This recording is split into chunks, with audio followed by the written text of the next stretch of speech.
अस्सलाम वालेकुम व्यूअर्स, मैं हूं आपका होस्ट मोहम्मद शाहिद और आप देख रहे हैं B official YouTube channel. Viewers, जल्दी से सबसे पहले इस वीडियो को लाइक कर दें क्योंकि आज की वीडियो बहुत ही ज़्यादा इंटरेस्टिंग होने वाली है। और व्यूअर्स, आपने कमेंट में ये ज़रूर बताना है कि क्या पाकिस्तान और इंडिया के दरमियान एक मुकम्मल सीरीज़ होनी चाहिए या नहीं होनी चाहिए। व्यूअर्स, सचिन तेंदुलकर का कहना है कि विराट ने टेस्ट की कप्तानी छोड़ने में बहुत जल्दबाजी की है।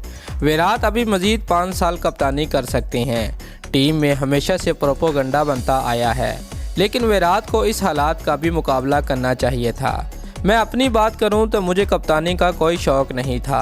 हालांकि मुझे कई दफ़ा बोला गया कि आप टीम की क़यादत संभालें, लेकिन मैंने अपनी तवज्जो हमेशा अपनी क्रिकेट पर मरकूज़ रखी और बहुत लंबी क्रिकेट खेली।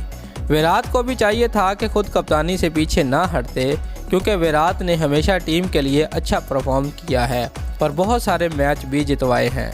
व्यूअर, सचिन ने मज़ीद कहा कि विराट इस सदी का सबसे बेहतरीन खिलाड़ी है।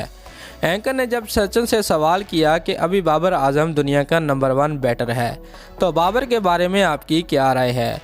व्यूअर, सचिन ने बड़ी संजीदगी से सवाल का जवाब देते हुए कहा कि बाबर आजम का कैरियर अभी शुरू है। बाबर ने अभी 100 ओडीआई मैच भी नहीं खेले, लेकिन बाबर ने जिस अंदाज में परफॉर्म किया है वाकई काबिल तारीफ़ है। व्यूअर, सचिन का मज़ीद कहना था कि बाबर अब कोई आम खिलाड़ी नहीं है, बल्कि अब टीम का कप्तान है। बाबर का इम्तिहान अब शुरू हुआ है। विराट और बाबर दोनों ही अपनी टीम के सबसे अच्छे खिलाड़ी हैं और जो खिलाड़ी अच्छा खेलता है उसकी तारीफ़ करनी चाहिए, चाहे वो पाकिस्तान का हो या इंडिया का हो। बड़ेपन का मुजाहरा करना चाहिए।